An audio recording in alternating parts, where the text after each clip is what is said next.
Assalamualaikum warahmatullahi wabarakatuh.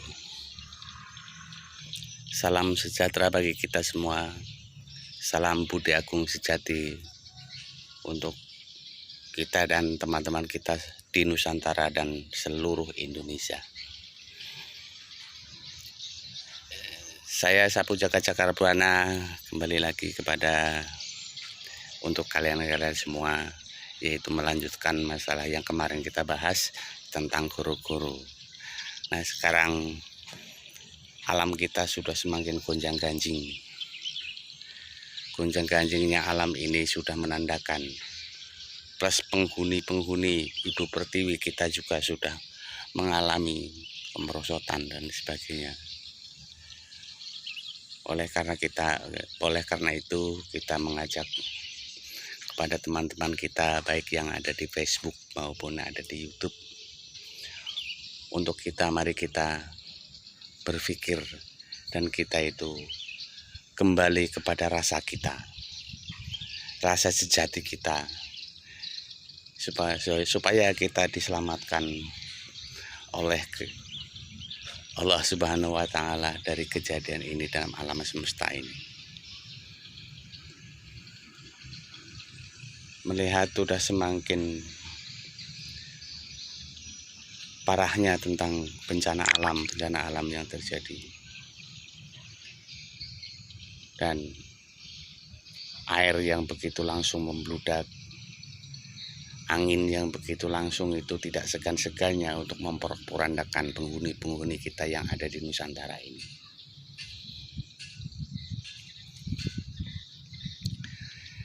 Bagaimana kalau kita itu terus-terusan kayak begini dan kita itu tidak menggunakan rasa? Kita itu sudah diberi contoh kepada leluhur kita, yaitu agama kita dan contoh rasul-rasulnya kita. Rasul kita itu sudah memberikan contoh sepertinya, contohnya kayak Nabi Isa. Isa itu adalah isinya rasa. Mari kita gali yang sebenarnya Isa itu siapa, supaya kita itu bisa menemukan ya suatu tokoh dan nabi kita yang akan diturunkan lagi. Tapi kayaknya hal yang mustahil apabila kita itu selalu akan berpegang teguh kepada patokan-patokan kitab kita dan ukuran kita. Kitab itu sebagai ukuran aja, tapi yang terpenting itu kita itu adalah menggali soal intinya rasa, yaitu Isa Al-Masih.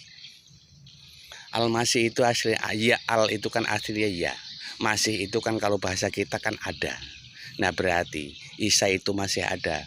Makanya di situ itu diceritakan sama Rasulullah bahwa Isa itu hidup, karena Isa itu diambil sama Allah dengan jiwa dan raganya. Nah, itulah karena yaitu Isa itu tadi, supaya kita itu bisa berpikir secara jernih, bisa berpikir secara rasional, dan kita itu bisa menemukan siapa sebenarnya Isa, dan harus kepada siapa kita nantinya itu ikut kita itu berbaiat. Karena kita sekarang kan sudah tidak ada yang buat ageman kita pegangan. Agama itu kan ageman. Ageman kita itu sudah tidak ada sama sekali sekarang. Iya, mau berpegang sama apa sekarang? Berpegang sama agama itu sendiri udah saling gontok-gontokan, udah saling memfitnah, udah saling menghujat, udah saling menjelekan. Lah, disinilah kita letaknya. Kalau kita nggak pandai-pandai untuk menggali rasa kita sendiri, kita itu akan terjebak oleh permainan itu, akan terjebak oleh kitab kita masing-masing. Ini ya sebenarnya itu harus kita sikapi dengan seksama. Marilah kita itu tetap berpikir soal itu, baik itu pemuda maupun sesepuh-sesepuh kita, si sepuh dan bini sepuh se-Nusantara, baik itu agama apapun, Islam, Hindu, Buddha, Kristen, Kapitayan dan sebagainya. Disinilah seharusnya yang harus kita berpikir untuk kita mencari solusi jalan keluar, supaya kita itu diselamatkan. Minimal kita itu bisa memohon sama Allah dan mudah-mudahan itu mendapatkan petunjuk Allah Subhanahu wa taala. Inilah yang paling terpenting. Iya, di sisi lain itu Al-Quran sendiri contohnya di kitab ini saya ambil contoh ya. Saya ambil contoh itu di Alkitab. Di Alkitab itu kita sudah diperintahkan bahwa kita itu suruh berbakti kepada orang tua. Iya, artinya suruh menyembah dah, suruh sungkem, kalau bahasa Jawanya itu sungkem itu. Sungkem itu berbakti kepada orang tua. Nah, kalau di Al-Quran itu sudah dijelaskan wa wasokna bi walidahi ihsana amaladu Qur'an wa wafis aluhu salatu nasahran hatta isa baha asudahu wal baha arba'ina sonatan qala rabbi ausikni ana askuro nikmatakalati an amta alayya wa ala walidaya wa akmalan solihan tardohu wa asli li biduriyati ini tubtu ilaika wa ini minal muslimin.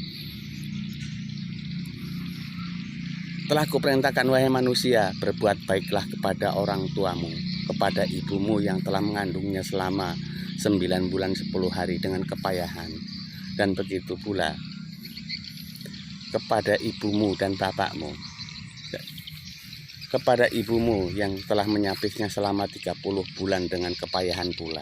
Oleh karena itu apabila manusia sudah mencapai umur 40 tahun, dia berkata, ya Allah ya Tuhanku, berilah kebaikan kepadaku, kepada orang tuaku, dan kepada keturunanku.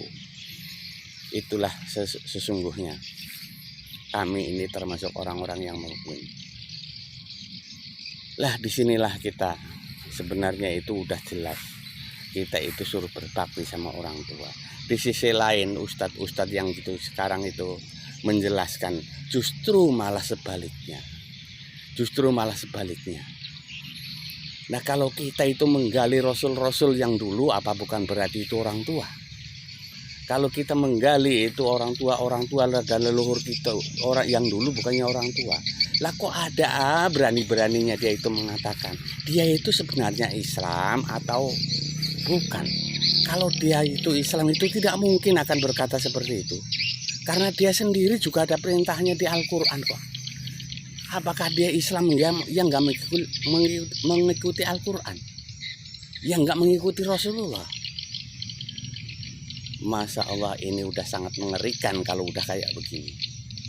Iya, sudah timbul Islam iblis dan ustadz iblis seperti mereka.